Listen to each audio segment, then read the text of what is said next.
అంటున్నారు. ఇంత దరిద్రంగా ఇట్లా కూడా ఉంటారా అనేది చూడాలంటే ఆయన్నే పవన్ కళ్యాణ్ గారిని చూస్తే కనపడుతుంది. అందుకోసమే మీరు గమనిస్తే పార్టీ స్ట్రక్చరు ఏర్పాటు చేసుకోవడానికి కానీ 175 నియోజకవర్గాల్లో ఒక ఇన్ఛార్జిని పెట్టుకునే ప్రయత్నం కానీ అలాగే పార్టీ తరఫున కింద కమిటీలు వేయడం కానీ ఎందుకు చేయలేదంటే రేపు డిమాండ్ పెరుగుతుంది, చంద్రబాబు నాయుడుకి ఇబ్బంది కలుగుతుందని జస్ట్ ఊరికే పార్టీ పేరు గాజు గ్లాస్ గుర్తు ఈ రెండు పెట్టుకున్నాడు. అండ్ నేను ఇంతకుముందు అన్నట్టు 100% ఓన్డ్ సబ్సిడరీ కింద చంద్రబాబు నాయుడు అందరినీ డిసైడ్ చేస్తాడు. ఇక్కడ విమర్శలను అక్కడ తీసుకెళ్లొచ్చు. అది ఇంకా ఆలోచించుకోవాల్సింది ఈయన మీద హోప్ పెట్టుకుని పవన్ కళ్యాణ్ మీద ఇన్నాళ్ళు కలలు గంటూ వచ్చిన వాళ్ళు ఎవరన్నా ఉంటే వాళ్ళు ఆలోచించుకోవాలి. వాళ్ళ పరిస్థితి ఏంది, వాళ్ళకి ఆఖరికి ఏమి ఇది అవుతుంది అనేది వాళ్ళు ఆలోచించుకోవాలా. ఇప్పటికైనా రియలైజ్ కావాలా. అంటే ఇలాంటి చంద్రబాబు నాయుడుకు లేకపోవడం 175 స్థానాల్లో ఇన్నాళ్ళు అధికారంలో ఉన్న తెలుగుదేశం పార్టీ 175 స్థానాలకు అభ్యర్థులను డిక్లేర్ చేయలేకపోవడం, అందులో ఇంకోరిని తీసుకొచ్చి 24 స్థానాలు వాళ్ళకి అనగడం, ఆ 24లో కూడా ఎవరు అనేది చెప్పలేకపోవడం. అంటే ఎంటైర్ థింగ్ ఈజ్ ఫ్లూయిడ్. ఇందులో బీజేపీలో కూడా ఒకవేళ పొత్తు కుదిరితే ఈయన పంపిస్తాడు అనుకుంటా, తన అభ్యర్థులనే పంపిస్తాడు. సో మాస్టర్ ప్లానింగ్ ఆయన చేస్తాడు. దాని నుంచి దీని నుంచి అనేది ఆయన. బీజేపీ గురించి చంద్రబాబు మాట్లాడలేవు కదా సార్, కానీ పవన్ కళ్యాణ్ మాత్రం బీజేపీ ఆశీస్సులతో సీట్లు ప్రకటిస్తున్నాం అంటున్నారు. ఏం మాట్లాడాలి? ఆయన పోయి కలిసి వచ్చాడు కదా, కలిసి వచ్చాడు. ఆ తర్వాత ఫీలింగ్స్ వస్తున్నాయి. పవన్ కళ్యాణ్ అన్నదాన్ని వీళ్ళెవరు డినై చేయట్లే. సో బీజేపీతో పొత్తు అర్జెంటుగా పెట్టుకోవాలనే దాంట్లో, అలాగే కాంగ్రెస్ వరకు ఇండైరెక్ట్ ఫైనాన్సింగ్ చేయించైనా వైఎస్ఆర్సీపీ ఓట్లు ఏమైనా చీల్చగలమనేది అది కూడా ఆలోచిస్తున్నాడు. మరి ఏ ప్యాకేజీ కోసం 24 సీట్లకే చంద్రబాబు నాయుడు కాళ్ళు పట్టుకున్నాం?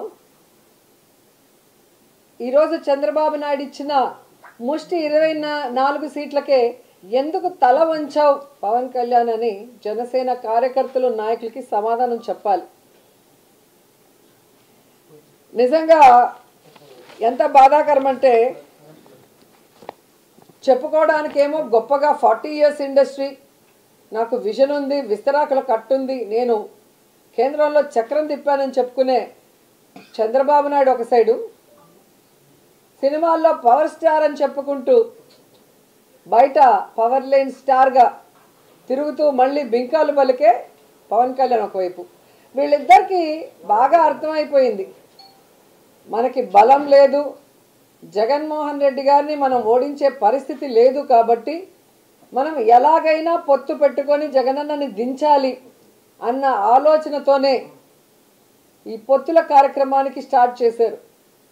కొద్దిసేపు బీజేపీ సంకనెక్కాలని చూస్తారు, బీజేపీ సంఖ ఎత్తించుకోకపోతే కాంగ్రెస్ సంకనెక్కాలని చూస్తారు, ఆ కాంగ్రెస్ ఎక్కించుకోకపోతే పిల్ల పార్టీలతో పోవాలని చూస్తారు. అంటే వాళ్ళల్లో వాళ్ళకే ఒక గందరగోళం, ఎవరితో పొత్తు పెట్టుకోవాలి, ఎలా వెళ్ళాలి, ఎవరు మనని పొత్తు పెట్టుకోవడానికి అవకాశం ఇస్తారో అర్థం కాకుండా గందరగోళం పరిస్థితిలో ఈరోజు 118 స్థానాలు అనౌన్స్ చేశారనేది మనం అర్థం చేసుకోవాలి.